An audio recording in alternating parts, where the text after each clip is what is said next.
안녕하십니까. 오늘은 교과서 109쪽 재산에 대한 제 하겠습니다. 그래서 이 재산에 대한 제는 총 9개가 되어 있죠. 그래서 절도, 강도, 사기, 공갈, 횡령, 배임, 장물, 손괴, 권리행사방해죄 이렇게 총 9개로 되어 있는데 우리가 이제 이런 부분에 대해서 하나씩 공부하겠습니다. 물론 그 전에 재산죄의 기초이론이라고 있죠. 우리 그 문제집 109쪽 보면 제1절 오타네요. 그게 재산세가 아니라 재산죄 일반론 이렇게 하면 되겠죠. 재산죄 일반론. 그래서 재산죄 일반론 배운 다음에 우리 9개의 재산 범죄를 하나씩 공부할 겁니다. 그러면 우리가 재산죄의 큰 틀은 이거예요. 재산죄 큰 틀은 우선 재산죄의 큰 틀은 먼저 기초이론이 있어요. 기초이론 기본이론이죠. 일반론이죠. 일반론에서는 시험의 출제 포인트가 두 가지가 있는데 하나는 불법 영득의사가 있죠. 불법 영득의사. 그래서 불법 영득의사를 인정한 판례와 부정한 판례. 그리고 두 번째 친족 상도례가 있습니다. 친족 상도례. 친족 간의 재산 범죄에 대해서는 형을 면제하지 않습니까? 그리고 뭐 하나 더 하면 불가벌적 사후행위. 불가벌적 사후행위. 재수에서 배웠지만 다시 한번 또 워낙 재산죄가 불가벌적 사후행위에 대한 판례가 많이 있으니까 논란되는 판례가 많으니까 요걸 또 우리가 검토하고 이어서 자 이제 일반론 끝나면 이제 본격적으로 재산죄가 총 9개가 있죠. 9개. 그래서 첫 번째 절도죄, 두 번째 강도죄, 세 번째 사기죄, 네 번째 공갈죄, 다섯 번째 횡령죄, 여섯 번째 배임죄, 그리고 일곱 번째 장물죄, 여덟 번째 손괴죄, 그리고 마지막 아홉 번째 권리행사 방해죄. 이렇게 우리가 검토할 필요가 있겠죠. 그래서 이렇게 되어 있는데 특히 이제 우리 시험에 출제 포인트 보면 가장 많이 나온 거 뭐니까 사기죄죠. 사기죄 항상 나오죠. 두 번째가 횡령죄죠. 횡령죄. 그리고 세 번째가 절도죄. 그리고 네 번째가 배임죄. 그래서 우리 재산범죄에서 항상 나오는 것이 네 가지가 있죠. 절도, 사기, 횡령, 배임. 그리고 이제 자주 나온 거 자주 나온 거 장물죄지요. 장물죄. 또 강도죄지요. 또 권리행사방해죄와 강제집행 면탈죄가 되겠죠. 그리고 어쩌다 한 번씩 나오는 거, 공갈, 그리고 손괴 이렇게 되죠. 다 출제 포인트. 그래서 그만큼 중요하고 그리고 특히 이제 우리가 여기서는 친족 상도례가 있죠. 친족 상도례. 그렇죠?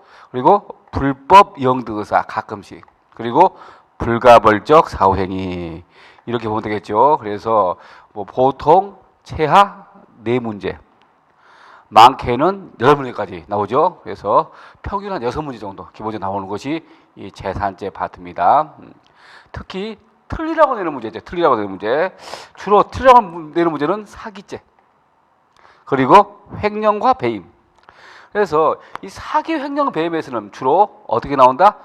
틀리라고 문제가 나옵니다. 그래서 여러분들이 조심해야 될 거죠. 조심해야 됩니다.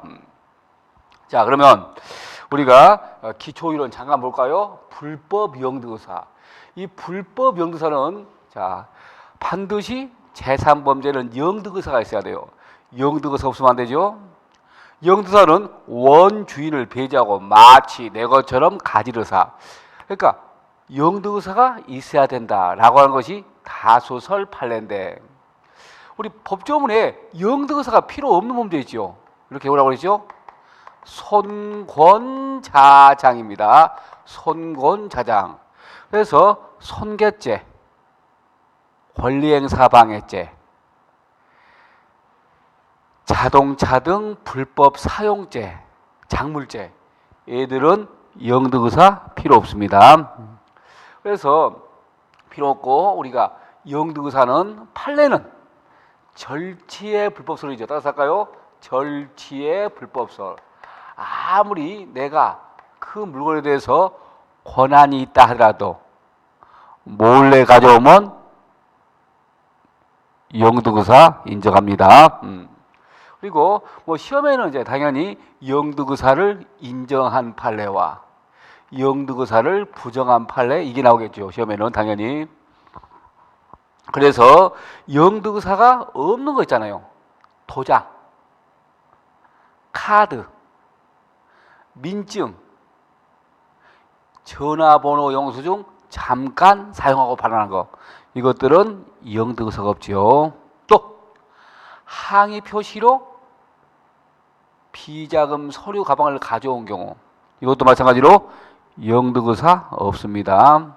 또는 내가 B를 살해한 다음에 살해할 때 성했던 골프치하고 그 피해자의 지갑을 쓰레기장에서 불태워버렸단 말이에요. 이것도 마찬가지로 태우기 한 거니까 영등의사 없습니다. 이런 것들 조심하고 다음에 있잖아요. 친족 상도례가 있죠. 친족 상도례. 친족 간의 제3범죄에 대해서 아무리 범죄가 성립한다 하더라도 근친은 면제하고 근친이 뭡니까? 직배동갑에 직계열적, 배우자, 동거친족, 가족과 그 배우자. 원친, 먼 친족은 고소, 친고죄죠. 먼 친족은 고소. 그래서 이런 걸 친족 상도례하고 친족 상도례는 인적 처벌 조각사유죠. 인적 처벌 조각사유. 아무튼 그런 내용인데 항상 친족 상도례는 우리 형법상 제3범죄만 다 적용되는 게 아닙니다. 어차피 제3범죄 적용되는데 안 되는 거 강손점유예요. 이거 안 되죠. 강도죄라든지 손괴죄라든지 점유강치죄는 적용되지 않습니다. 그리고 항상 친족 관계에는 누구누구 친족해야 돼요? 소유자 및 점유자죠. 절도죄에서는 소유자 및 점유자. 그렇죠? 횡령죄에서는 위탁자 및 소유자죠. 위탁자 및 소유자. 횡령죄에서는 사기죄에서는 누구하고 친족해야 돼요? 피해자죠. 피해자. 피기망자 아니죠? 문제는 이러한 친족 상도례는 우리 형법상 제3범죄와 적용되는 것이 아니라 특경법상 사기, 횡령, 배임, 특정 경제범죄 처벌에 관한 특례법상 사기, 횡령, 배임이죠. 폭처법상 공갈 이런 경우에도 적용됩니다.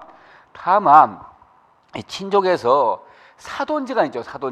사돈지간은 적용되지 않습니다. 안 되는 거예요. 사돈지간 안 되는 거죠. 안 되는 거죠. X. 그리고 원래 항상 친족 관계에는 범행시에 있어야 되죠. 그러나 예외가 있죠. 범행시에는 친족이 아니었지만 나중에 아버지가 아들을 인정했단 말이에요. 인지. 그런데 인지하면 그때부터 아들이 되는 것이 아니라 인지의 소급표. 그래서 언제부터? 태어날 때부터 아들이 되겠죠. 그래서 인지의 소급표 이런 경우에는 친족상도 적용돼서 혐의이 됩니다. 그리고 이제 불가벌적 사후행위. 불가벌적 사후행위로 인정되면 한죄. 불가벌적 사후행위 안 되면 수재죠. 수재. 경합범이죠. 그래서 마찬가지로 불가벌적 사후행위를 인정한 판례와 부정한 판례 구별하는 거, 이것이 시험의 출제 포인트입니다. 자, 그러면 이제 우리가 이제 그런 기본적인 내용 배웠으니까 바로 문제 풀어봅시다. 109쪽 봐요. 1번 문제 볼까요? 자, 관리할 수 있는 동력은 재물로 간주한다. 이걸 우리 뭐라 합니까? 동력 규정이죠. 그래서 동력 규정은, 자, 동력 규정은 우리가 사실 재물의 객체가 뭘까? 항상 재산죄가 되려면 재물과 채산상 이익이 돼야 되잖아. 즉 재물과 채산상 이익이 안 되면 재산죄가 안 됩니다. 그런데 이 재물의 개념에서 재물은 형체가 있는 유체물만 아니라 이처럼 관리 가능성, 유체물뿐만 아니라 관리 가능하면 뭐다? 재물입니다. 그래서 에너지, 동력, 전기도 관리할 수 있지 않습니까? 그러니까 재물이겠죠. 그런데 이런 규정을 우리가 준용하는 재산죄가 있고 준용하지 않는 재산죄가 있단 말이에요. 그래서 자, 우리가 손괴라든지 또는 사기라든지 또는 공갈이나 횡령 배임죄를 준용합니다. 그러나 작물죄는 없습니다. 법적으로 없어요. 암기하고. 문제는 배임죄예요. 배임죄는 사실 순수한 이익죄입니다. 우리가 순수한 이익죄가 두 가지가 있죠. 배컴이죠. 배컴은 이익을 좋아하지 작물은 싫어한다. 이 배임죄와 컴이 뭡니까? 컴퓨터 등 사용 사기죄입니다. 이 두 가지 범죄는 순수한 이익죄란 말이에요. 이익죄이기 때문에 지금 이 규정이 의미가 없죠. 배임죄 같은 경우. 왜? 관리할 수 있는 동력은 재물로 간주한다. 이 배임죄는 이익죄인데 재물과 관계없잖아요. 그래서 준용 규정이지만 의미가 없습니다. 아무튼 조심. 배임죄는 준용 규정은 있으나 의미가 없다. 자물죄는 아예 준용 규정이 없다. 됐죠? 이렇게 정리하십시오. 자, 아무튼 이 배컴 나왔으니까 배컴은 이익죄, 순수한 이익죄. 그래서 배컴은 재물에 관한 죄가 아니기 때문에 작물죄 된다 안 된다? 안 됩니다. 배컴은 작물죄 안 됩니다. 안 된다. 봤습니다. 자, 그런 걸 봤죠. 이어서 계속 보면 그 답이 4번이고 1번. 자, 판례상 절도죄. 항상 절도죄의 객체는 대상은 재물이어야 돼요. 재물. 그래서 재물인데 권리증도 재물이죠. 부동산 재물 맞습니다. 그러나 절도죄는 절도나 강도는 탈취, 빼앗는 거란 말이에요. 빼앗는 거. 빼앗는 거기 때문에 부동산을 옮길 수 없지 않습니까, 이거. 그래서 부동산 절도, 부동산 강도 안 됩니다. 항상 동산만 됩니다. 그러니까 부동산은 사기, 횡령, 배임, 공갈이 대상돼도 절도죄의 대상은 된다 안 된다? 안 된다 라고 기억하면 되겠죠. 다음에 4번 되고 그 치아 있죠. 치아. 자, 인체에 있는 이 치아는 재물이 아닙니다. 그러나 분리될 때는 재물이에요. 분리될 때, 인체로부터 분리될 때 당연히. 그래서 3번. 자, 3번 문제 봅시다. 다음 페이지. 자, 불법 영득의사에 대한 설명 틀린 것은 아까 말했지만 원소유자. 불법 영득사는 원주인을 배제하고 마치 내 것처럼 가지를 사죠. 그래서 1번은 당연한 말이고 2번 봐요. 업무상 횡령죄에서 불법사는 재물 보호한 자가 반드시 영득 꼭 자기가 영득할 필요 꼭 자기가 영득을 해야 되느냐. 그래서 반드시 자기가 영득할 필요 없다는 거죠. 꼭 자기가 할 필요 없어요. 반드시. 그래서 지금 2번이 지금 문제가 있네. 통장. 아까 말했지만 카드 같은 거 있잖아. 내가 카드를 잠깐 사용하고 원위치 했단 말이에요. 카드는 사용가치라면 사용가치예요. 그래서 뭐 다른 것도 없어요. 이것은 이 영등사 없단 말이에요. 그러나 내가 통장을 훔쳐서 돈 빼고 반환했단 말이에요. 통장은 사용가 이건 통장은 저축 기능이에요. 저축. 그래서 저축액이 그만큼 감소됐겠죠. 이건 영등사에서요. 그래서 암기합시다. 카드는 X, 통장은 O. 맞습니다. 다음에 학생증, 자 민증, 주민등록증, 학생증 잠깐 사용하고 반환했단 말이에요. 없습니다. 없어요. 그래서 2번이 틀렸죠. 2번. 그래서 반드시 자기 영등가 필요 없습니다. 제3자한테 영등하게도 영등사가 소멸된 건 아니라고 그랬어요. 그래서 3번이 2번 정답이고 4번 볼까요? 친족 상도에 관한 설명 중 옳은 것은 뭘까? 옳은 거. 자, 아까 말했지만 친족 상도에 누구누구 소유 따라서 할까요? 소유자 및 and입니다. 소유자 및 점유자. 소유자 또는 점유자면 틀려요. 둘 중에 하나만 안 돼요. 둘 다 틀려요. 소유자 및 점유자요. 그래서 자 1번 틀렸죠. 다음에 2번 아까 봤죠. 사돈지간이 키워드입니다. 2번의 두 번째 끝에 사돈지간은 X입니다. 2번 정답이네. 자, 사돈지간 X, 사돈지간 여기 봐봐요. 사돈지간은 인체관계예요. X입니다. 그러나 인지의 소급표는 사돈지간 안 된다고 해서 사돈지간 안 됩니다. 정답이네. 자, 3번 특수절도죄 중 범인이 한 명이 친족 상도 혁에 미달하면 친족관계는 고명도 말도 안 되죠. 지금 봐봐요. A와 B가 함께 A의 아버지 A-를 특수절도했단 말이야. 특수절도 A-에 대해서 A는 자기 아버지니까 친족 상도이기 때문에 형 면제란 말이에요. 그러나 B는 친구 아버지잖아요. 친족 아니잖아요.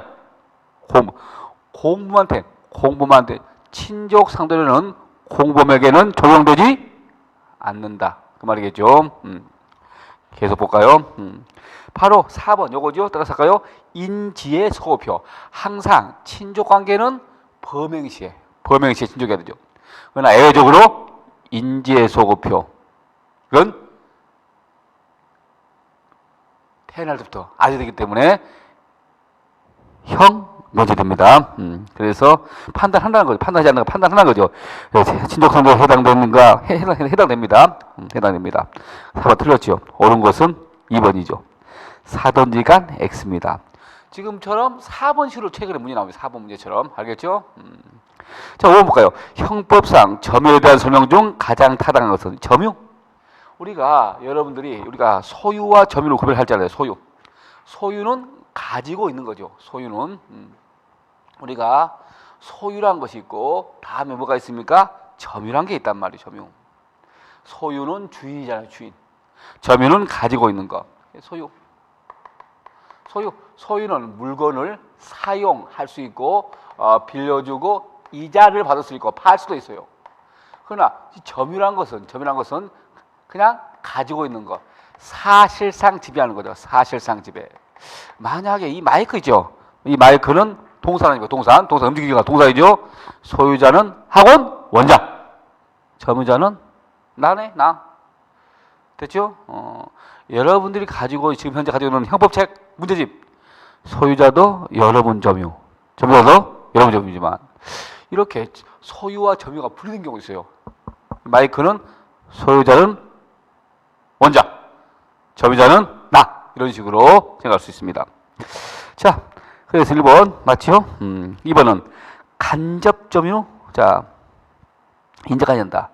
자, 내가 있잖아. 봐봐요. 점유는 두 가지가 있어요. 직접 점유하고 간접 점유가 있어요. 직접 점유 그리고 간접 점유. 지금 같은 거 요거죠. 요것은 직접 점유입니다. 그런데 주목, 가게 사장이 종업원한테 가게를 맡겼단 말이에요. 지금 그 가게에 있는 물건들의 소유자는 누굽니까? 사장이겠죠. 사장이겠죠. 그런데 그 물건들을 현재 누가 관리하고 있습니까? 종업원이죠. 이 종업원의 점유를 우리 뭐라고 한다? 직접 점유라고 하죠. 그러나 간접 점유는 주인이죠. 주인 점유. 주인은 현재 누구를 통해서 종업을 통해서 점유하고 있단 말이에요. 그래서 주인의 점유를 직접 점유, 종업의 점유를 직접 점유, 주인의 점유를 간접히 인정합니다. 그래서 인정한다. 자, 3번 상속에 의한 점유의 이전. 잠깐만. 그 문제는 있잖아. 이 조심해야 돼. 자, 이건데 우리 있잖아요. 민법에서 이거 지금 내가 착각했네. 민법에서는 이렇게 직접 점유하고 간접 점유를 인정한단 말이에요. 그러나 우리 형법에서는 직접 점유만 인정하지 간접 점유 인정하지 않습니다. 그러니까 우리 형법에서는 종업원의 점유만 인정하지 주인의 간접 점유 인정하지 않습니다. 그러니까 이게 형법에서는 직접 점유만 인정하지 간접 인정하지 않습니다. 그래서 우리가 이 형법에 의해서 맞지요. 2번이 맞지요. 3번 상속에 의한 점유 인정된다. 아버지가 죽었단 말이에요. 그러면 그 재산은 당연히 아들 점유로 오는 거예요. 아들. 그래서 상속에 의한 점유에 대해서 우리가 이전이 당연히 인정될 것인가? 소유권은 인정돼. 소유권은. 그러나 점유에 대해서는 당연히 인정된 게 아니란 말이에요. 예를 들면 이런 거죠. 내가 길을 가다 보니까 죽은 시체가 롤렉스 시계를 차고 있습니다. 이 롤렉스 시계를 내가 몰래 빼갔단 말이에요. 그러면 이것은 소유자는 누굽니까? 죽은 사람의 아들, 상속인이고 점유자는 없는 거예요. 이 점유는 이전 안 된단 말이에요. 그래서 우리 뭐가 됩니까? 점유 이탈물 횡령이 되겠죠. 알겠죠? 3번이 지금 틀렸네. 점유 인정 안 됩니다. 소유는 인정되면 점유 안 인정하네요. 자, 법인은 점유주체가 될 수 없다. 그래서 대표이사가 가지고 있으니까 대표이사가 주체가 되겠죠. 종업원이다. 점유가 바로 이거 종업원 점유가 직접 점유 인정한단 말이에요. 인정합니다. 형법에서. 그래서 이론적인 문제인데 까다롭지 약간 3번 정답이네. 6번 형법상 점유권에 대해서 주관적, 청신적, 유세다 설명 중 타당하게 틀린 것은 그래서 재물을 지배할 의사가 없다. 점유를 인정할 수 없다. 맞고 재물 지배는 우리가 순수한 사실상 처분의사 지배였을 만한다. 처분권 능력 필요 없습니다. 도둑놈의 점유도 인정하니까. 자, 3번 봐요. 재물 지배 의사는 특정한 재물에서 구체적이 아닙니다. 일반적 의사입니다. 3번 문제 틀렸고 4번 잠재적 의사 맞습니다. 사자는 점유를 인정할 수 없지요. 죽었으니까 됐습니다. 뭐 이거 참고로 보면 되겠습니다. 요즘에는 이렇게 5번과 6번 같은 문제 나오면 까다롭단 말이에요. 답이 두 개 될 수 있고. 그래서 5번, 6번 같은 건 요즘에 안 나와요. 왜냐하면 요즘에는 판례가 나오니까. 그러나 이론적인 거죠. 7번 볼까요? 7번. 다음 중 A가 형법상 점유하고 있다고 인정할 수 있는 것은 어느 것인가? 그런 문제죠. 사진사 A가 타인에게 빌려준 사진기. 사진사 A가 타인한테 빌려준 사진기. 그러면 민법에서는 사진사 A는 간접 점유고 지금 타인은 지금 점유가 되겠죠. 그럼 아까도 말했지만 민법은 간접 인정하지 않습니다. 이건 빌려줬으니까 사진사 점유가 아니라 그 타인이 점유하는 거예요. 그래서 1번이네. 2번 농부가 들판에 놓고 간 농기구. 농부 알고 있죠? 점유가 확정된 거죠. 어부 A가 바닷가에 설치 금속에 또 점유 인정합니다. 외국에 여행 중인 A가 자택에 두고 다 인정합니다. 교통사고를 입고 의식에 옆에 있는 가봐 인정합니다. 그러니까 1번은 이제 빌려줬으니까 사진사 점유가 아니라 그 빌려받은 타인 점유가 되겠죠. 1번 정답. 자, 8번 뭐야? 다음 중 판례가 불법 영득의사를 인정한 경우는 자, A는 동네 선별부터 차량을 빌렸다가 이게 뭡니까? 자동차 등 불법 사용죄죠. 자동차 불법 사용죄. 자, 3회 이동하고 그다음 원칙 하나죠. 그리고 도장 지금 2번 아까 도장 잠깐 찍고 말하는 거 없지요. 영득사 없지요. 영득사 없습니다. 자, 3번 따라서 할까요? 총무과장 사건이라고 합니다. 회사 총무과장 A가 회사 예산값을 안 갚아요. 그래서 예산값을 안 갚으면 즉 물품 대금 채권 그걸 확보하기 위해서 채무자 B의 승낙도 없이 채무자 차를 회사로 옮겨놨습니다. 아무리 회사가 채무자 B한테 물품 대금 반환 청구권을 가진 권리가 있다 하더라도 채무자의 차를 함부로 허락도 없이 회사로 이전한 것은 뭡니까? 영득의사가 있습니다. 뭐가 됩니까? 절도가 된단 말이에요. 그래서 정리합시다. 총무과장 사건이죠. 총무과장이 외상값, 회사의 외상값을 안 갚은 채무자 B의 자동차를 승낙도 없이 회사 지하 주차장에도 옮겨놨단 말이에요. 이것은 영득의사 있습니다. 그래서 절도죄. 4번 전화요금 영수증 안 낸다고 했죠. 전화요금 영수증. 그래서 아까 봤지만 우리가 없는 거 있잖아요. 방금 없는 거 나왔지만 지금 카드 나왔지, 도장 나왔죠. 도장이라든지 전화요금 영수증이라든지 이것들은 영득의사 없단 말이에요. 그렇지만 자 전화, 카드, 도장, 영수증 같은 거 없죠. 영수증. 그렇지만 지금 것처럼 총무과장이 함부로 채무자의 자동차를 끌고 버린 거, 이건 영득의사 있습니다. 암기하십시오. 자, 그래서 8번은 3번이겠죠? 있는 거. 계속 봅시다. 9번 친족 상대자 설명으로 맞는 것은 친족 상대는 누구누구? 소유자 및 점유자. 1번 틀렸죠? 그래서 소유자만 친족인 경우에는 친족 상도례가 적용된다. 자, 소유자만 친족인 경우에도 적용되는 경우가 잠깐만, 이거 사기죄는 적용된다. 사기죄는 예를 들면 절도죄는 누가 하고만? 소유자 및 점유자고. 그다음에 그래서 이걸로 와서 예를 들면 사기죄는 피해자고만 친족입니다. 피해자고만. 그래서 9번에 지금 잠깐 행위자, 자 2번 볼까요? 행위자가 범행 시에 자신한테 친족관계가 있다는 인식에 틀렸습니다. 친족관계는 고유의 인식 대상이 아닙니다. 알 필요 없어요. 인식 대상이니까. 3번 봐요. 특수 절도죄로 공수되게 된 친족관계 없는 다른 공무원. 아까 말했죠. 친족관계가 있는 자한테만 미치지 공무원한테는 이게 안 미친다고 했죠. 그래서 A와 B가 아버지 A 다시 시기를 미쳤다. 그럴 때 A만 되지 공무원 안 됩니다. 틀렸고. 4번. 자, 범행 후 피해자가 범죄자에게 사후 인지를 하여도 그 친족성도 효력이 있다. 그래서 아까 봤지만 인지의 소급표지요. 인지의 소급표. 그래서 4번이 정답이에요. 지금. 아까 우리 친족성들은 9번, 1번은 소유자 및 점유자. 한쪽만 있으면 안 됩니다. 그래서 지금 9번에 지금 답이 잘못됐는데 지금 4번을 고쳐야 돼요. 9번에 4번이 바로 유명한 인지의 소급표. 원래는 아버지 A가 사생아를 낳았는데 사생아가 아버지의 물건을 훔쳤단 말이에요.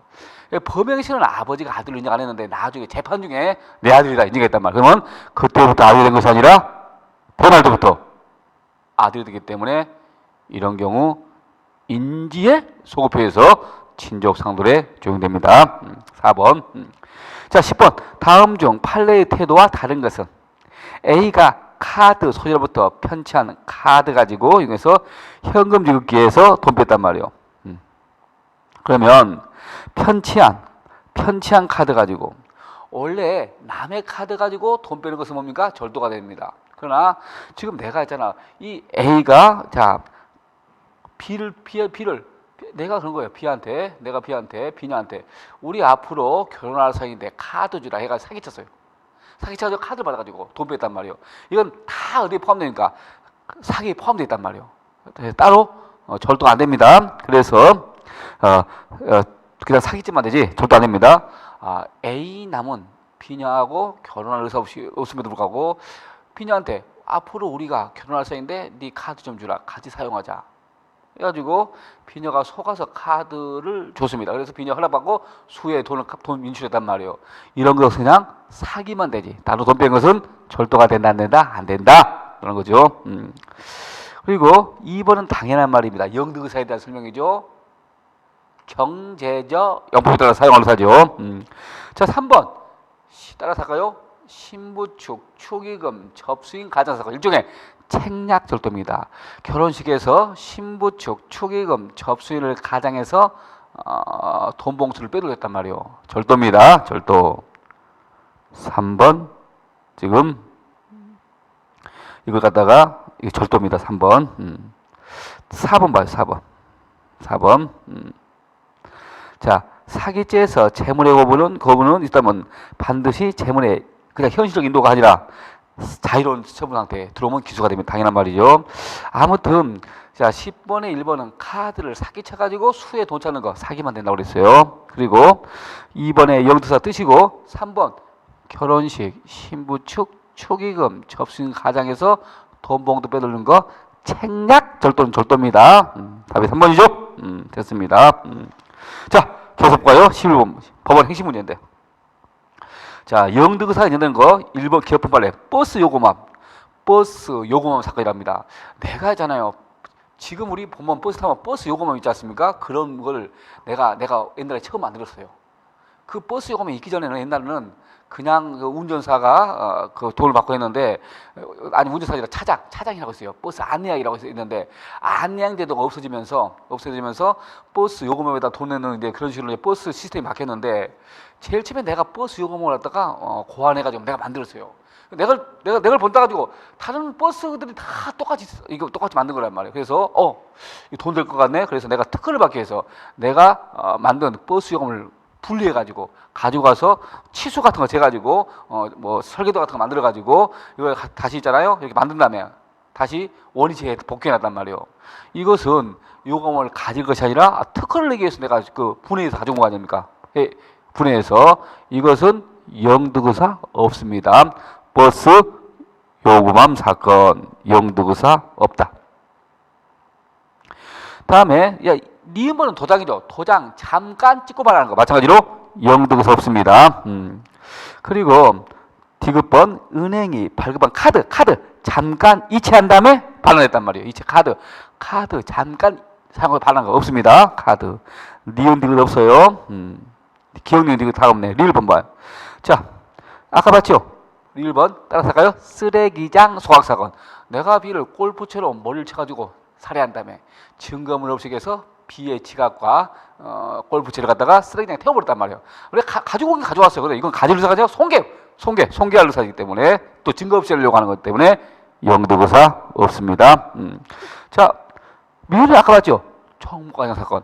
회사 총무과장이 회사 물품 대금을 지불하지 않은 채무자의 채도서를 몰래 끌고 가서 회사 지하주차장에 갖다 놨단 말이에요. 총무과장 사건 당연히 영득의사 있지요? 영득의사 있습니다. 그래서 미음번 한 개네. 영득의사 있는 거 한 개. 그래서 기억 니은 디귿 일 없습니다. 다 외워야 돼요. 자 그래서 기억번 버스 요금함 X, 미음번 도장 X, 디귿번 카드 X, 리을번 쓰레기장 소각 X, 미음번 총무과장 O. 이런 식으로 구별해서 암기하십시오. 12번 볼까요? 12번 다음 설명 중 옳지 않은 것은 사돈지간이죠. 사돈지간 X지요. 사돈지간 X 맞고. 다음에 2번 친족 소유의 통장을 절취해서 자신 통장을 갖다가 계좌에 채했네. 이것은 손자 사건이요. 손자 사건 이거 안 되는데 손자가 할아버지 통장을 훔쳐가지고 농협 AT 담화기를 통해서 자기 통장으로 계좌에 보냈단 말이에요. 이거 뭐다? 컴사기입니다. 컴퓨터 등 사용사기죄인데 이거 피해자가 있잖아요. 농협이에요. 농협이란 말이에요. 그래서 할아버지가 피해자가 아니란 말이에요. 농협이에요. 그러면 손자와 농협관계는 친족관계 없잖아요. 그래서 친족 상도에 적용되지 않습니다. 않습니다. 손자 사건. 그래서 2번 정답이네. 3번 폭처법상 공갈에도 친족 상도입니다. 폭력행위는 처벌가능 문율 된다고 그랬어요. 행정죄는 누구누구 위탁자 및 소유자 둘 다예요. 한쪽만 있으면 안 돼요. 그래서 두 번째 줄 횡령범인의 피해범인의 소유자가 적용이 되나 위탁자는 없다. 안 됩니다. 위탁자 및 소유자입니다. 자, 5번 아까 봤죠? 인지의 소급표. 범행시는 친족이 아니지만 나중에 아들로 인정했단 말이에요. 이럴 때는 친족상도례가 적용됩니다. 그런 걸 봤습니다. 아무튼 몇 번? 2번 정답이죠. 자, 계속해서 봅시다. 13번 봅시다. 다음 중 옳지 않은 것은 상대방의 범행으로 공범으로 가담한 사람자가 자신의 가담 사실을 숨기고 상대방 고소. 이거 무고죄 안 됩니다. 왜? 자기 무고는 자기 숨겨야 자기 상대방. 그래서 상대방 고소한 것은 무고죄가 안 된다. 가담한 자가 자기 가담한 사실을 상대방 숨기고 그래서 무고죄가 성립하지 않습니다. 돌팔이요. 아무리 내가 의사여도 돌팔이와 같이 똑같이 돌팔이 무면허 서술을 했다. 내 의사여도 똑같이 뭐다? 돌팔이의 공동 접목이 됩니다. 됐고 맞고. 야주절, 투수절은 언제 손괴해야 돼? 야간 손괴입니다. 야간 손괴. 맞죠? 야간에 손괴해야 돼요. 야간에 절도 목적. 야간 손괴 맞네. 야간에 손괴해야 돼요. 주간 손괴 안 됩니다. 항상 주간, 야간 조심해야 됩니다. 4번 뭐죠? 인지의 소급표 아까 봤죠? 인지. 내 아들이다. 법영씨는 아들로 인정 안 하지만 나중에 재판적인 인지 아들로 인정했단 말이에요. 그때부터 아들이 아니라 태어날 때부터 아들이기 때문에 되지요. 4번 틀렸네. 13번식으로 나왔네. 최근 기출문제이고 14번 봐요. 우리 수경 문제네. 친족 상도례에서 그래요. 1번 폭접상 공간 된다. 적용된다. 횡령죄는 누누구? 위탁자 미소유자 둘 다 한쪽만 있으면 안 된다. 그죠? 맞습니다. 3번 사돈지간 안 된다고 했잖아. 사돈지간 X 안 됩니다. 4번 작물죄에서 있잖아요. 작물죄 조심해야 돼요. 이 작물죄 나오죠. 다음은 주목 이 공식. 자 이렇게 B가 C의 시계를 훔쳐가지고 A한테 맡겼단 말이에요. A. 그러면 B가 도둑놈 본범이고 C가 피해자고. 자 A가 지금 가지고 있죠. 작물범이란 말이에요. 작물범. 그래서 이걸 묻고 있죠. B가 훔친 이 시계를 누구한테 맡겼다? A한테 맡겼습니다. 이 시계를 작물이죠. 그러면 이 도둑이 아들이고 피해자가 아버지다. 근친면제, 근면. 원치종은 고소, 근면 원고입니다. 이거죠? 근면 원고 이거죠. 그다음에 얘도 마찬가지요. 근면 원고입니다. 근면 원고. 근데 얘하고 얘는 근필감면이죠. 근필감면. 필요적 감면입니다. 원은 X예요. 원은 적용되지 않습니다. 그러면 문제에서 봐요. 작물범과 본범. 얘가 작물범이죠? 작물범과 본범. 얘 관계네. 친족 관계 있을 때. 요거네. 근친이네. 따라서 아까 필요적 감면 맞습니다. 필감면 맞습니다. 그래서 틀린 것은 몇 번? 3번이겠죠? 사돈지간. 15번, 1번 똑같이 폭처법상 공갈 된다고 그랬죠? 1번 틀렸네. 폭처법상 공갈 됩니다. 특장법상 사기 횡령 매입 된다고 그랬어요. 2번 봐요. 사돈지간이죠. 사돈지간 X죠. 횡령죄는 누구? 위탁자 미 소유자죠. 손자가 할아버지 통장 훔쳐가지고 개다치한 거 검사기죠? 안 된다고 그랬죠? 맞습니다. 적용되지 않습니다. 자, 그래서 여기까지가 재산죄 일반론이었습니다. 수고하셨습니다.